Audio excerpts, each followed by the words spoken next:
தேசிய முற்போக்கு திராவிட கழகம் யாரோட கூட்டணி அமைக்க போறீங்கன்னு பத்திரிகையாளர்களாகிய நீங்கள் தொடர்ந்து கேட்டுக்கிட்டே இருந்தீங்க. அதற்கான விடை இன்றைக்கு அறிவிச்சாச்சு. தேசிய முற்போக்கு திராவிட கழகமும் திராவிட முன்னேற்ற கழகமும் இன்றையிலிருந்து நம்ம கூட்டணியை உறுதி செய்திருக்கிறோம். இந்த கூட்டணி நான் எப்பவும் சொல்றது போல எங்க கழக மாவட்ட செயலாளர்கள், நிர்வாகிகள், தொண்டர்கள் விருப்பம் இந்த முறை திமுகவுடன் கூட்டணி வைக்க வேண்டும் என்பதுதான். அந்த வகையில் எங்க கழகத்தை சேர்ந்தவர்கள் விரும்பிய இந்த கூட்டணியை கேப்டன் இல்லாத இந்த நேரத்தில் அமைஞ்சிருக்கிறது. கேப்டன் 2016 இந்த கூட்டணி அமைய வேண்டியது. கலைஞர் ஐயா பழம் நழுவி பாலில் விழுப்போகுதுன்னு சொன்னாரு. ஆனால் 10 வருஷம் கழிஞ்சு தாமதமாக இன்றைக்கு இந்த கூட்டணி உறுதியாகி இருக்கிறது என்பதை இந்த நேரத்தில் நான் மகிழ்ச்சியோடு தெரிவித்துக் கொள்கிறேன். நான் சொல்றேன்னா இன்னைக்கு திமுகவுடன் தேமுதிக முதல் முறையாக நாங்கள் கூட்டணி அமைத்திருக்கிறோம். இது ஒட்டுமொத்த தமிழக மக்களும் சரி, 2 கழகத்தை சேர்ந்தவர்களும் கூட்டணி கட்சியை சேர்ந்த அனைவரும் மிக சந்தோஷத்தோடு இந்த கூட்டணியை வரவேற்றிருக்காங்க. அதனால இந்த கூட்டணி 200+ பெற்று வெற்றி பெற்று அமோக வெற்றி பெறும் என்பதை இந்த நேரத்தில் நான் உறுதியாக சொல்கிறேன். இல்லை, எல்லாமே திமுகவின் தலைமையில் அண்ணன் ஸ்டாலின் அவர்கள் அதை அறிவிப்பார். உரிய நேரத்தில் எல்லாமே அவர் அறிவிப்பாங்க. இன்னைக்கு நாங்க கூட்டணியை உறுதி செய்திருக்கிறோம். இப்ப நான் சொன்ன மாதிரி குழு அமைத்து அந்த குழுவின் மூலம் எத்தனை நம்பர், எந்த தொகுதிகள் எல்லாம் பேசி தலைமையில் இருக்கும் அண்ணன் ஸ்டாலின் அவர்கள் அதை அறிவிப்பார். தேமுதிக எலெக்ஷனுக்கு முன்னாடி எல்லாம் அப்படி ஒரு கட்சி இருக்குன்னே தெரியாது. எலெக்ஷன் டைம்ல பார்த்தீங்கன்னா அது எங்க ஓடுது, யார்கிட்ட போகுது, எந்த ரூமுக்கு போகுதுன்னே உங்களுக்கு கடைசி வரை சொல்ல முடியாது. அது மாதிரி எலெக்ஷனுக்கு வந்தா இவங்க ஆக்டிவ் ஆவாங்க. எலெக்ஷன்ல எந்த கட்சியோட போறாங்கிறத யாராலையும் கண்டுபிடிக்க முடியாதனால அது ஏலிக்கு உதாரணம் சொல்லுவாங்க. இந்த சின்ன சின்ன சேஷ்டைகள்லாம் வெளியில தெரியாம பண்றது எலிதான். இவங்க நீங்க பாருங்க, எத்தனை கட்சியோட கூட்டணி பேசுனாங்க, யாரோட போவாங்கன்னு தெரிஞ்சதா? ஒரு கட்சிக்கு கொள்கைங்கிறது வேணும். ராஜ்யசபா சீட்டு வாங்குறது தான் ஒரு கட்சியோட கொள்கையா? அப்ப கமலஹாசன் மக்கள் நீதி மையம் எல்லாம் சார், அப்புறம் அது கட்சியே இல்லையே. நீங்க கட்சி தனியா இது பண்ணி ஒரு தடவை எதிர்கட்சி எல்லாம் எதிர்கட்சி தலைவரெல்லாம் உட்கார்ந்துருக்காரு. கமலஹாசன் எம்எல்ஏவை கூட ஜெயிக்கலை. அதனால கமலஹாசன் உங்களோட ஒப்பிடாதீங்க. இவங்க 2005 20 வருஷமா இருக்காங்க. 2006 எலெக்ஷன் வைக்கும்போது விஜயகாந்த் 10 to 12% தனியாக நின்று ஜெயிச்சு காமிச்சார். கமலஹாசன் அப்படியா ஜெயிச்சாரு? ஸோ விஜயகாந்துக்கு இருந்த இதுவே வேற.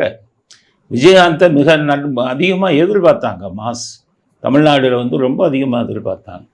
அதுக்கப்புறம் ஒரு 2011 ஜெயலலிதா அவர்களோடு சேர்ந்து 29 சீட்டில் ஜெயிச்சு எதிர்கட்சியாரெலாம் வந்தார். அந்த அரசியல் அப்படியே தொடர்ந்து இருந்தார். தமிழ்நாட்டில் மிகப்பெரிய கட்சியாக கட்சி தலைவராக விஜயகாந்த் வந்திருக்கார். ஆனால் 2011 தொடங்கின அந்த டெம்போவை போக போக அவங்க இழக்க ஆரம்பிச்சுட்டாங்க. 2016 திமுகவுடைய கூட்டணி சேர்ந்திருந்தா ஒரு 20-30 சீட்டு ஜெயிச்சிருக்க வாய்ப்பு இருக்கு. ஆனால் அவங்க போன பாதை என்னன்னு கேட்டிங்கன்னா, 2011 விஜயகாந்தும் ஜெயலலிதா மேடமும் ஒன்றா சேர்ந்தாங்க. சேர்ந்து ஃபுல்லாக ஆட்சியை பிடிச்சாங்க. ஆட்சியை பிடிச்சதுக்கப்புறம் 2 பேத்துக்குள்ள பல பிரச்சனைகள் வந்துருச்சு, தகராறு வந்துருச்சு, 2 பேத்துக்கும் மோதல். ஆக 2016 திருப்பி அவங்களோட கூட்டணி சேர முடியாதுங்கிற நிலைமை அதிமுகவுக்கு வந்துருச்சு. எலியும் புனியுமா ஆயிட்டாங்க. இப்போ என்ன ஆயிடுச்சுன்னு கேட்டிங்கன்னா, அந்த டைமில் டிஎம்கேயும் அண்ணன் விஜயகாந்த் சேர்ந்தா ஏடிஎம்கே தோற்று போயிடும் அப்படிங்கிற நிலைமை இருந்தது 2016. அப்போ தான் சசிகலா வலை வீசினாங்க. விஜயகாந்த் நம்ம கூட வரமாட்டார், அந்த அளவுக்கு பகையாயிடுச்சு ஜெயலலிதா. அப்போ நம்ம கூட வரலனாலும் பரவாயில்ல, திமுக கூட போகக்கூடாது, அதை நம்ம வழி பண்ணணும் அப்படின்னு அவங்க தூண்டில் போட்டாங்க. அந்த தூண்டிலில் போய் விழுந்தார் விஜயகாந்த். அதோடு அவர் அரசியல் இது முடிஞ்சு போச்சு. ஏன்னா அந்த தூண்டிலில் யார் யார் போய் விழுந்தா? இதே வைகோ, இதே திருமாவளவன், கம்யூனிஸ்ட்டு, விஜயகாந்த், 4 பேரும் பெரிய அளவில் பணத்தை வாங்கிட்டு ஓட்டை பிரிக்கிறதுக்கு தான் மக்கள் நல கூட்டணின்னு உருவாகினாங்கிறது அப்போ எல்லாருக்குமே வெளிப்படையாக தெரிஞ்சது. சரி, வாங்கினீங்க ரைட்டு, உங்கள் 4 பேரும் சேர்ந்து 6% ஓட்டு கூட வாங்கலையே.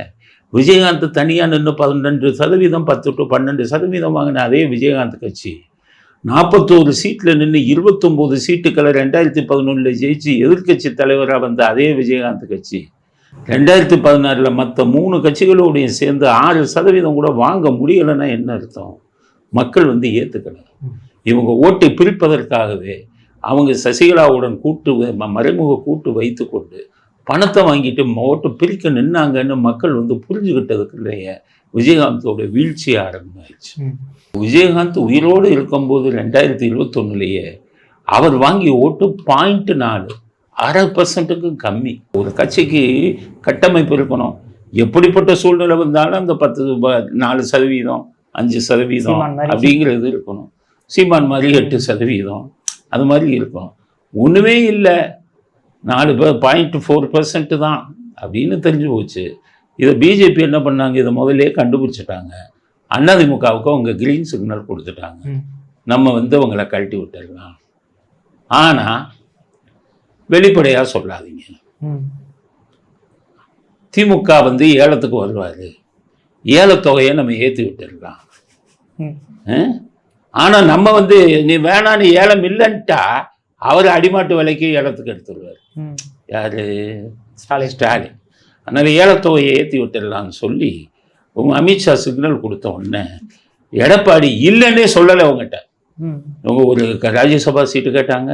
ஓகே, 10 சீட்டு, 20 சீட்டு. ஒரு சீட்டுக்கு வந்து தேர்தல் செலவுக்கு இத்தனை கோடி, 50 கோடி ஒரு சீட்டுக்கு கேட்டதா சொல்கிறாங்க. அப்போ 10 சீட்டுன்னா 500 கோடி ஆயிடுச்சே, 30 கோடி.